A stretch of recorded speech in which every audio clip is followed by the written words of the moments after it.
Well, guys, we ran into a little problem today with the Tacoma.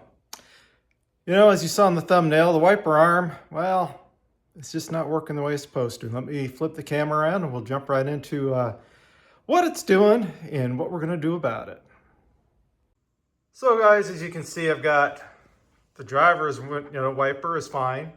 However, the passenger wiper, well, she's no worky. Basically, there should be a nut underneath the cap there, and we need to tighten that nut up.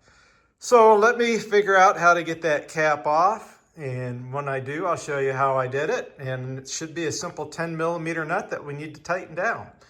So hang tight, let me figure this out, and we'll come right back.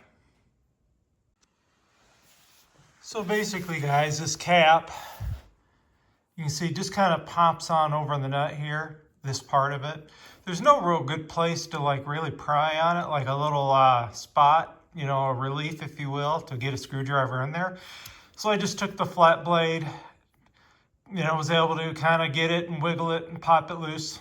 And then it is a 14mm that you need to use. So, I lined up my blades here and then tightened it up with a 14mm wrench, not a socket, and got her good and tight. Now we can take the cap, just pop it back on, and there we go. Simple repair.